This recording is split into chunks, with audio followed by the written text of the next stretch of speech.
Мы сейчас гуляем по нескучному саду. Погода относительно хорошая, но для 8 марта картина печальная. Очень грязно и очень много снега.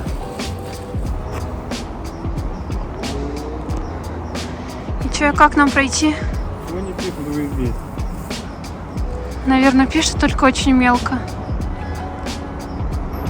Непонятно.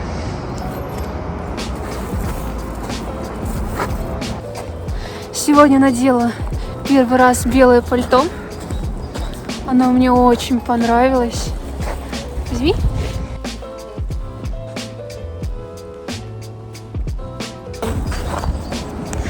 В общем, вот. Толя сегодня, как обычно, в черном. И мы инь и янь.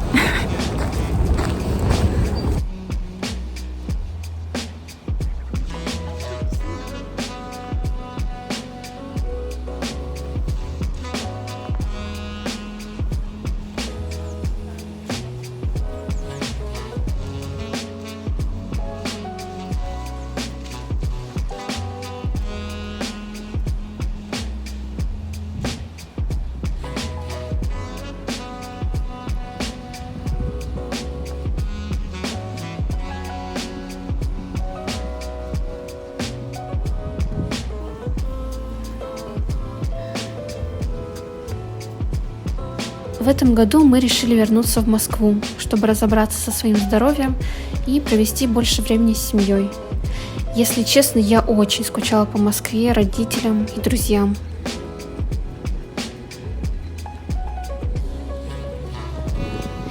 В Москве какая-то такая уютная атмосфера, здесь всегда комфортно. А с тех пор, как здесь начали жить мои родители, я чувствую этот город своим родным.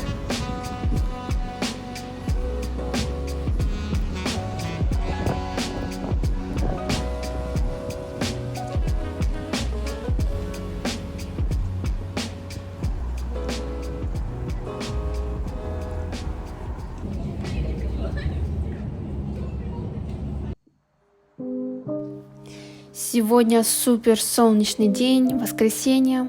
У меня сегодня запись к ортодонту, поэтому сейчас будет рубрика Get Ready With Me.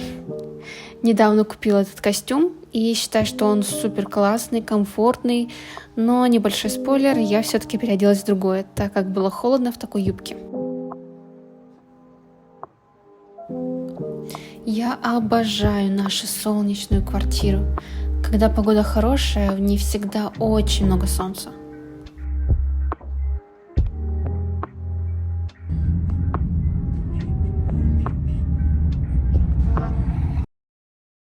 Делает прекрасные коллаборации с актером театра и кино Максимом Авериным. Все это можно будет... Я совершенно случайно на днях узнала о Московской неделе моды.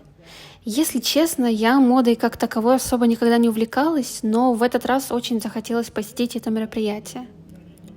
Мы ходили с моей подругой Аленой, и в целом нам понравилось. Было очень интересно.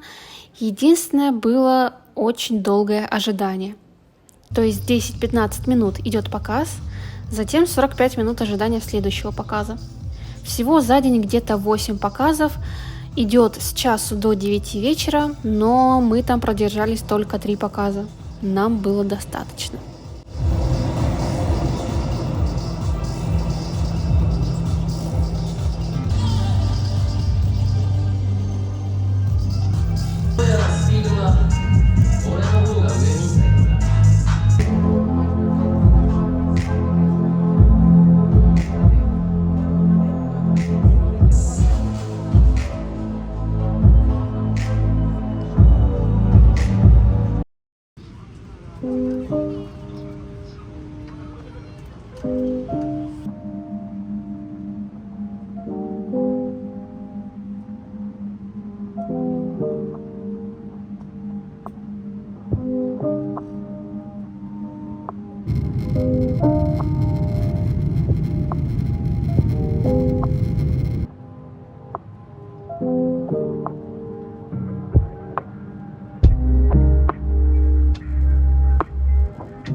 Я вернулась в Хабаровск спустя практически 3 года. По ощущениям, Хабаровск изменился не сильно. Хотя некоторые кафе и магазины все-таки сменились знакомыми московскими.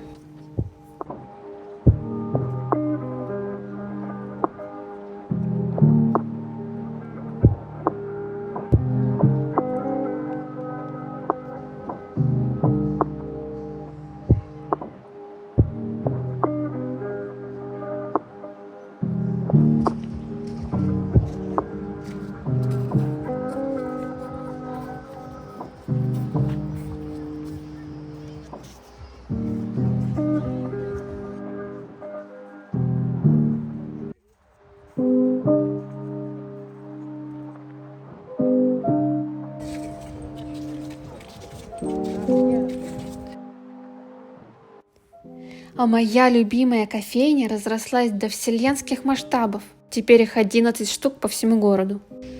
А это мой родной район. Зимой, конечно, тут не очень красиво, но когда это твой родной район, то увидишь его лучше, чем он есть на самом деле. К сожалению, здесь никто не следит ни за качеством дороги, ни за чем-либо еще.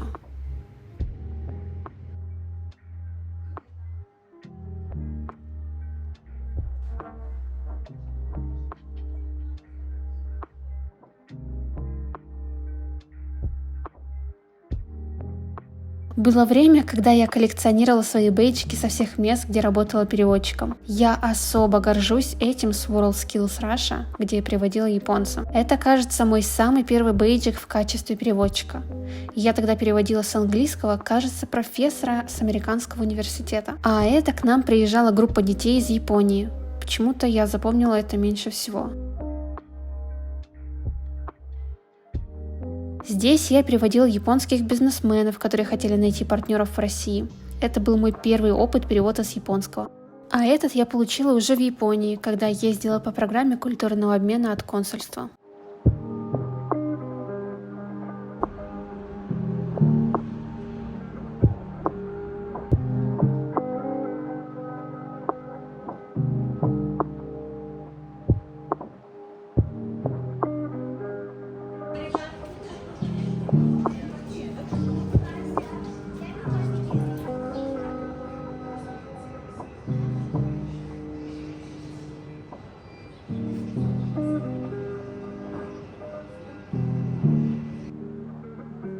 Примерно в марте мы подумали о том, что в этом году хочется расширить свой кругозор и найти себя. В данном случае я говорю про себя и чем хочу заниматься. Как-то совершенно случайно мы захотели съездить во Францию. Мы подались на Шенген, и вот этот день, когда нам вернули паспорта. Давай, вскрывай.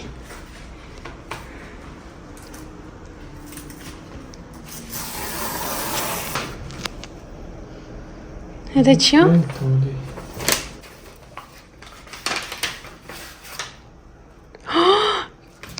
Телевизор! Давай тебе смотреть. А ты переживал, ой, не дадут, не дадут.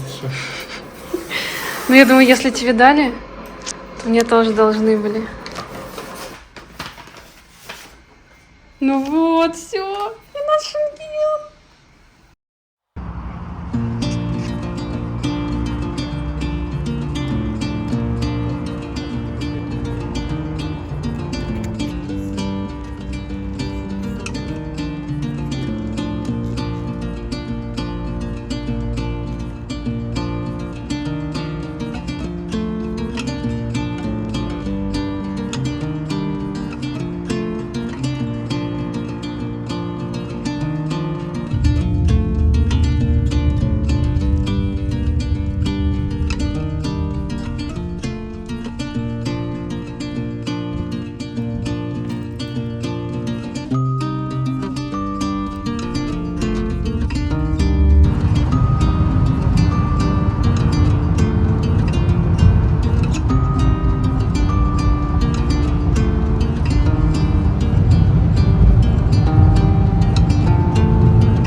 Oh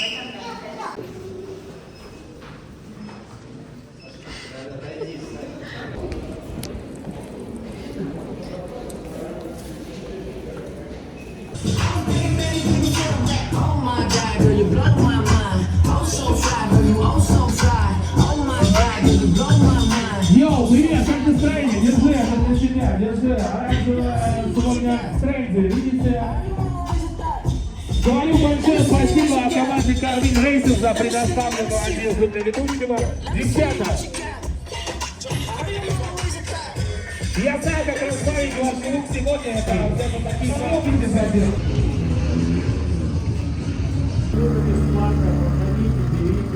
Все, что подробно нас инструктирует, у нас и старт. Он выезд на старт. Поехали на старт.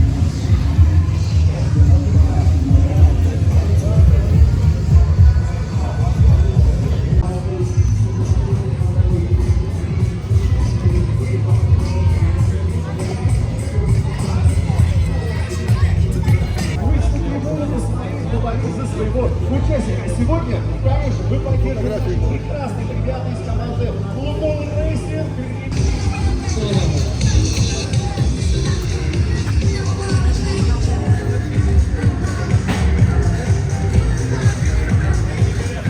Форвард авто. Сергей Сак тем временем собирает первый внутренний, вываливается теперь на белую линию.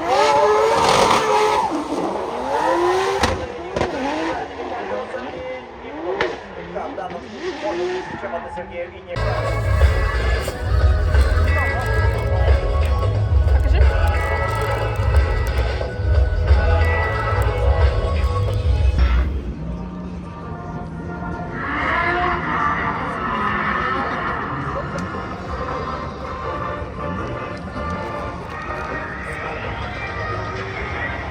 Форвард авто. Сергей Сак тем временем собирает первый внутренний, вываливается теперь на белую линию.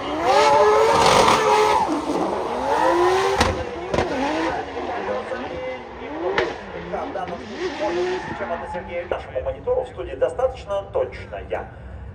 Это если говорить о цвете комбинезона Аркадия Церик. Первый сектор под колесами ZK, похоже, все-таки скорее так. Говорим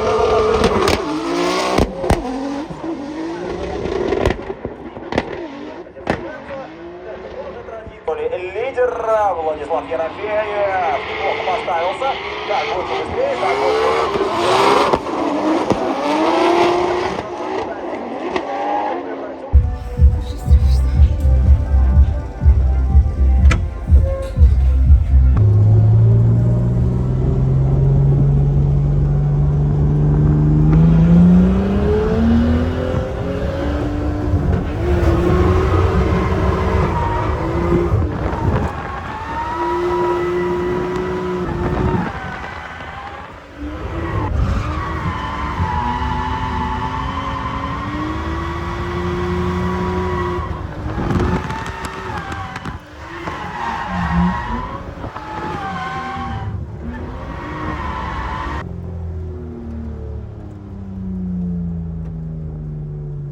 То, что у нас 12 пилотов проехали на 90 плюс.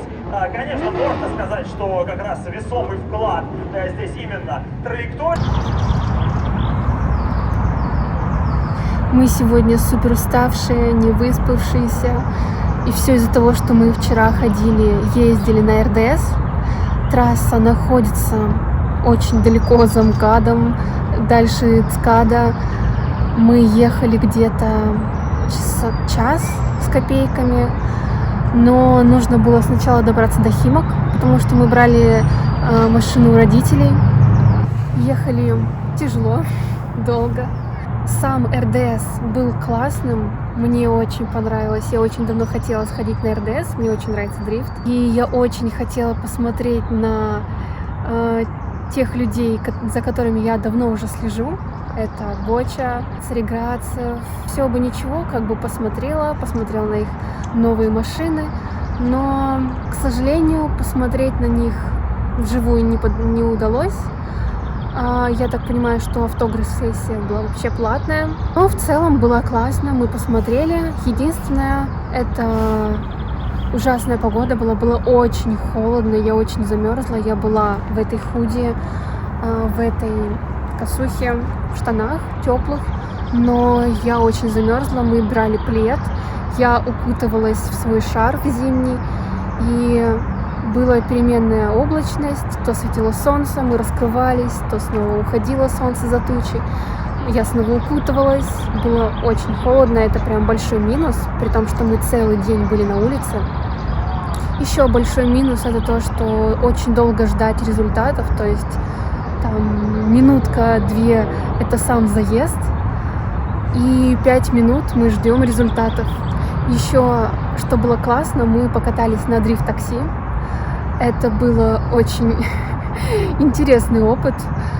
Я очень переживала, я очень боюсь кататься на разных аттракционах. Я очень переживала, как это будет все. Но это все-таки, наверное, стоило того. Хотя это не сравнится, конечно, с теми пилотами, которые участвовали в РДС.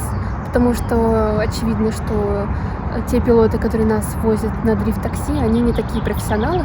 Но в любом случае это был очень классный опыт, мне очень понравилось. И под конец я уже прям начинала получать удовольствие. Мы вообще покупали билеты на этого дня. То есть мы должны были и сегодня, и завтра идти. Но после вчерашнего дня, когда мы просыпались в 5 утра, ехали в Химки, потом из Химок на Moscow Raceway, мы поняли, что мы сегодня не выдержим такой же темп. Тем более, что мы так посмотрели по расписанию, и очень много перерывов, которые длились чуть ли не 1,5 часа. В общем, мы так подумали, что это того не стоит. Захотели выспаться и, собственно, выспались.